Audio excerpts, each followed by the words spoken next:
আবারও স্বাগত জানাই আমার এক নতুন ভিডিওতে।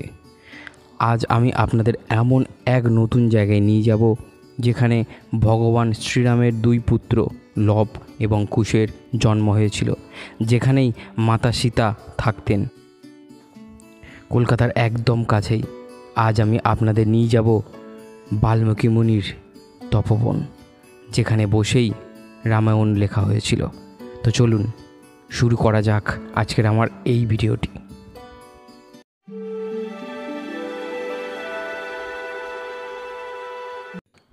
লোকমুখে শুনেছিলাম উড়িষ্যার একদম কাছেই ঝাড়গ্রামে অবস্থিত এই নয়াগ্রামেই আছে বাল্মীকি মুনির তপবনের আশ্রম। আর দেরি না করেই আমার বাইকটি নিয়ে বেরিয়ে পড়েছিলাম এই তপবনটাকে ভালো করে ঘুরবো বলে এবং সেখানকার ইতিহাস সম্পর্কে জানবো বলে।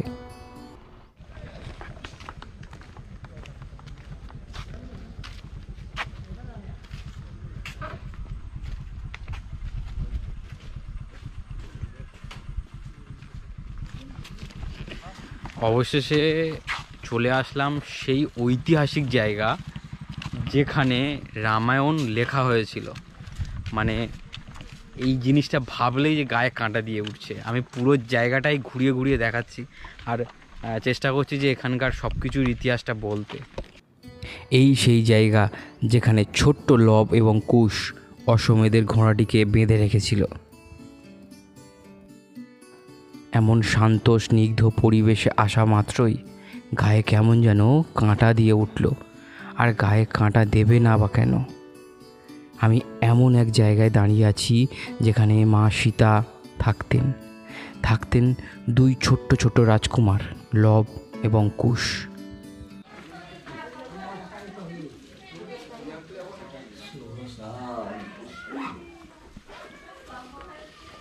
এখানের ইতিহাসটা যদি একটু বলেন। বাড়ি কোথায়? আমার বাড়ি কলকাতায়। বলবো যদি ঠিকই আছে। আমি শুনেছিলাম যে এখানেই নাকি রামায়ণ রচিত হয়েছিল, লিখেছিলেন। হ্যাঁ, কলকাতা কোন জায়গা? আমাদের বারুইপুর। বারুইপুর। এই যে আপনারা এলেন তপবন, এই তপবন হচ্ছে কার তপবন? এই তপবনে বসবাস করত দস্যু নামে যিনি রত্নাকর। ওনার কর্মজীবন ধারাবাহিকতা দস্যুবৃত্তি করা। এই গভীর অরণ্যে তিনি পথের মাঝে দস্যুবৃত্তি করতেন। সেই যুগে সেই সময় ভগবান বিষ্ণু নারদকে বললেন, নারদ, তুমি ভারতভূমি পরিক্রমা করে এসো। মহাশয় একে একে সব কাহিনী বলতে লাগলেন এবং আমি সেগুলি শুনেই চলে গেলাম সীতানালার দিকে। এইটা হচ্ছে, আর এই যে লাল মাটি আর লাল পাথর, তার জন্য জলটা কিন্তু লাল হয়ে আছে একদম। দেখো এই সীতানালা বনটার একটু ভিতরে একটু হেঁটে আসতে হবে। আর এই হচ্ছে সীতানালার সেই সৌন্দর্যটা।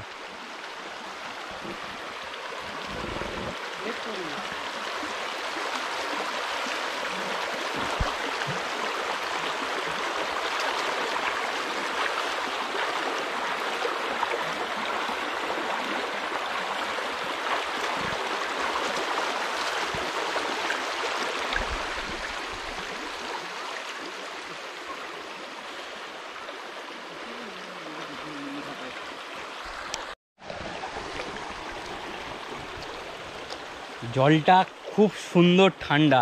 এই দেখো পা দিয়ে আমি দাঁড়িয়ে আছি জলের ওপর।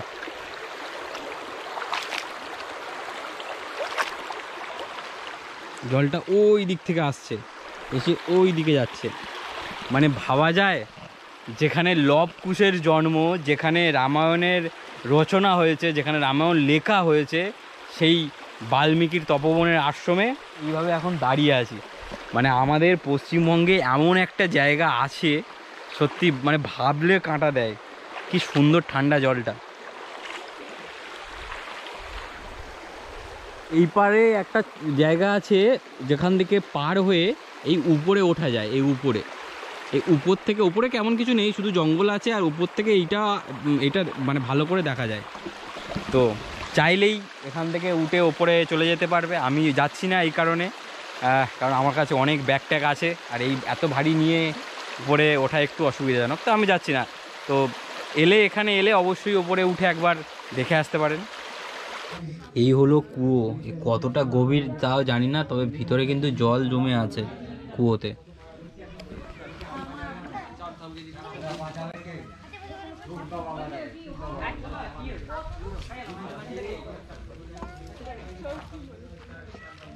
আমার এই পিছনে যেটা আছে সেটা হলো বাল্মীকি মুনির সমাধি। এই জায়গাটায় বাল্মীকি মুনির সমাধি তৈরি করা হয়েছে।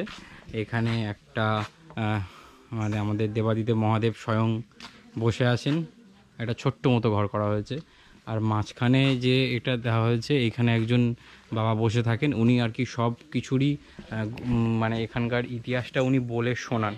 রামায়ণের এত কিছু কাণ্ড আমাদের এই পশ্চিমবঙ্গের ঝাড়গ্রামের এই ছোট্ট জায়গায়, এই ছোট্ট তপবনে কিন্তু ঘটে গেছে, আর তারই ইতিহাস বহন করে চলেছে বছরের পর বছর এই জায়গাটা।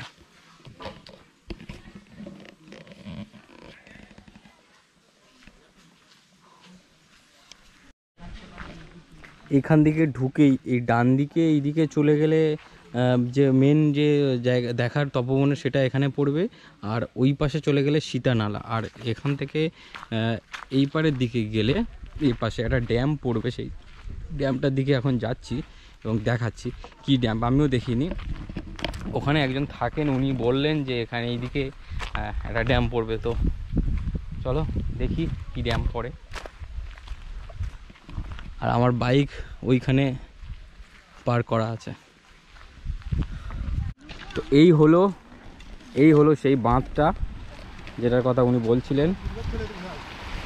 এখান থেকে জল এখনো পড়ছে, আর ওনারা কাজ করছে, মানে মাছ ধরার জন্য এই একটা আল মতো কাটছে। এই আল মতো যেটা, এটা মাছ ধরার জন্য কাটছে। জলটা ওখান থেকে গিয়ে ওখানে পৌঁছচ্ছে, আর ওখানে উনি মাছ ধরার চেষ্টা করছেন।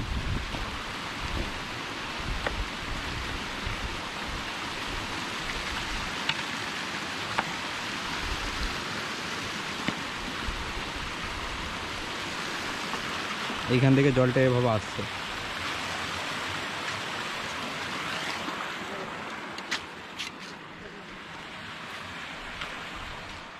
এই জলটা এসে এই সব গেট দেওয়া আছে, 3টে গেট আছে, আর এইখান থেকে জলটা উপচে পড়ছে।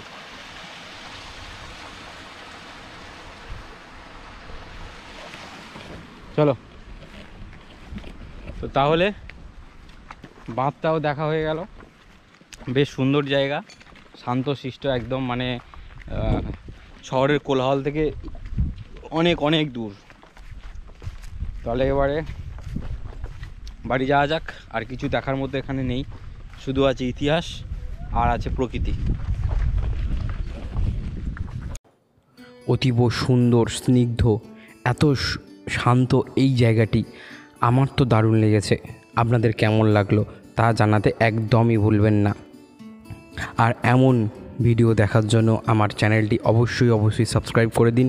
এমনই অচেনা জায়গার সন্ধান নিয়ে আমি আবারও আসবো, আবারও আপনাদের অনেক অনেক সাহায্য করব নতুন নতুন জায়গায় ঘুরতে যাওয়ার জন্য। দেখা হচ্ছে এমনই কিছু নতুন ভিডিও নিয়ে। সবাই ভালো থাকবেন, সুস্থ থাকবেন, আর হাজারবাবু ইউটিউব চ্যানেলকে সাপোর্ট করতে থাকবেন।